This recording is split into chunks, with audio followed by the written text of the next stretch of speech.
आपने कभी ना कभी बचपन में पिगी बैंक तो जरूर यूज किया होगा। एक एक पैसे जोड़ के उस पिगी बैंक को भरने के बाद कितना मजा आता था उतने सारे पैसों को एक साथ देखने में। हाँ, चाहे वो 200-400 रुपए ही होते थे, लेकिन तब के लिए वो बहुत थे। लेकिन अभी के समय में अगर हम देखें तो पिगी बैंक में आपका घाटा है, क्योंकि पिगी बैंक को खरीदने के लिए आपने जो पैसे दिए उसे तोड़ने के बाद वो पैसा बर्बाद हो जाता है। यानी 40-50 रुपए का घाटा इंस्टेंट हो जाता है। लेकिन ये तो अलग बात हो गई। लेकिन इमेजिन करो, क्या हो अगर आपके पिगी बैंक में एक पावर होता कि आप जितना भी पैसा उसमें डालते वो 10% से ग्रो कर जाता। यानी अगर आप उसमें 10 रुपए डालते तो वो 11 रुपए हो जाते, और 100 रुपए डालते तो वो 110 रुपए होते। लेकिन हम सबको ये पता है कि ये पॉसिबल नहीं है।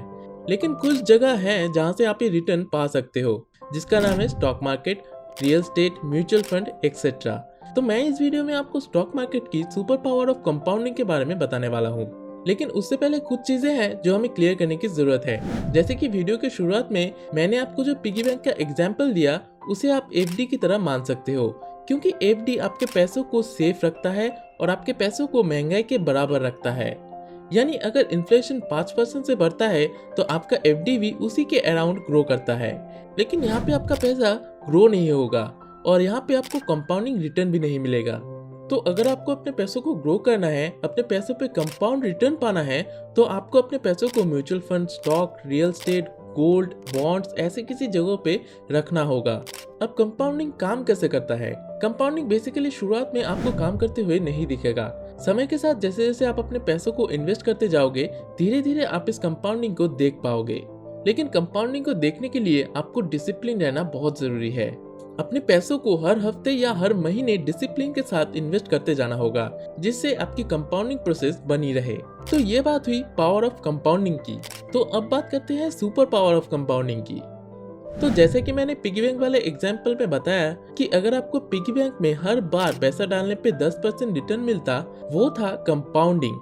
लेकिन अगर आपको पहले से मौजूद पैसों पे और डालने वाले पैसों को मिला के 10% रिटर्न मिलता, तो वो होता super power of compounding. For example, अगर आपके पिगी बैंक में 100 रुपए मौजूद है और आप उसमें और 100 रुपए डालते, तो आपको पहले मौजूद 100 रुपए और डालने वाले 100 रुपए को मिला के 200 रुपए पर 10% रिटर्न मिलते। तो इसे ही कंपाउंडिंग की सुपर पावर कहते हैं। लेकिन कंपाउंडिंग में एक खास बात यह है कि इसमें कोई स्पीड लिमिट नहीं है। आप जितना इसे टाइम दोगे, ये उतना ही तेजी से आपको रिटर्न देगा। इसीलिए आइंस्टाइन ने भी कंपाउंडिंग को दुनिया का 8वां अजूबा कहा है। तो चलिए कंपाउंडिंग के सुपर पावर को एक एग्जाम्पल से समझते हैं। मान लीजिए आपने हर महीने 5000 रुपए का एसआईपी शुरू किया है। शुरू में तो ये उतना कुछ खास रिटर्न नहीं लगेगा, लेकिन जैसे जैसे आपका टाइम बीतेगा आपका कंपाउंडेड रिटर्न भी बढ़ता जाएगा।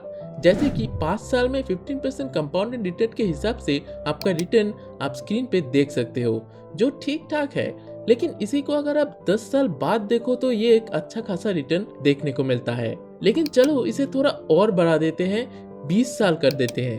अब आप देख सकते हो आपका अमाउंट लगभग 1 करोड़ टच करने वाला है। और अब से आपका एक एक साल जैसे जैसे बीतता जाएगा आपका पैसा ड्रास्टिकली बहुत तेजी से बढ़ता जाएगा। यानी आपको भले पहला 1 करोड़ बनने में 22 साल लगे, लेकिन उस 1 करोड़ को 2 करोड़ बनने में ज्यादा समय नहीं लगने वाला। जैसे कि अगर आप 5 साल और वेट करें तो आपका 1 करोड़ 2 करोड़ में बदल जाएगा। और ऐसे ही आपको 3 करोड़ टच करने में 5 साल से भी कम समय लगेगा। और इसे ही सुपर पावर ऑफ कंपाउंडिंग कहा जाता है। लेकिन ये कंपाउंडिंग आपके लिए तभी काम कर सकता है जब आप अपने पैसों को डिसिप्लिन से इन्वेस्ट करते जाओगे। यानी कभी कभार लालच में आके अपने कंपाउंडिंग को तोड़ मत देना, यानी पैसों को निकाल मत देना। अगर आपने पैसे निकाल लिए तो आपकी कंपाउंडिंग ठीक से नहीं हो पाएगी। इसीलिए आपको सिस्टमैटिकली अपने पैसों को इन्वेस्ट करते जाना होगा, जिससे आपको एक अच्छा खासा रिटर्न मिल सके। कंपाउंडिंग में सबसे जरूरी है प्लेस और टाइम। और अगर आपने इस टाइम के खेल को समझ लिया तो आपको कंपाउंडेड रिटर्न कमाने से कोई नहीं रोक सकता। लेकिन कंपाउंडिंग के लिए आपको एक अच्छा म्यूचुअल फंड या स्टॉक्स की भी जरूरत होगी। तो अब सवाल आता है कि आप कैसे अच्छा म्यूचुअल फंड और स्टॉक्स चूज करोगे। स्टॉक चूज करने के लिए आपको फंडामेंटल एनालिसिस करना आना चाहिए, जिसके ऊपर मैंने एक डिटेल वीडियो बना रखा है, जिसका लिंक डिस्क्रिप्शन में दिया हुआ है। और म्यूचुअल फंड के लिए मैंने एक प्लेलिस्ट बनाई है, जिस पे आप म्यूचुअल फंड को डिटेल में समझ सकते हो। तो वीडियो के आखिर में मैं बस यही कहूंगा कि कि ज़्यादा रिस्क लेके या ज़्यादा पैसा इन्वेस्ट करके आप कंपाउंडिंग का फ़ायदा नहीं ले सकते। डिसिप्लिन से अपने पैसों को इन्वेस्ट करने से ही आप कंपाउंडिंग का फ़ायदा ले सकते हो। तो अगर आपको इस टॉपिक से रिलेटेड कोई डाउट है तो आप हमें कमेंट में बता सकते हैं। डीमैट अकाउंट बनाने के लिए मैंने डिस्क्रिप्शन में लिंक दे रखा है, आप चाहो तो चेकआउट कर सकते हो। तो आज के इस वीडियो के लिए बस इतना ही। मैं लौटूंगा फिर से किसी और इन्फॉर्मेटिव वीडियो के साथ। तब तक के लिए आप हमारे इस वीडियो को लाइक और इस चैनल को सब्सक्राइब कर दीजिए।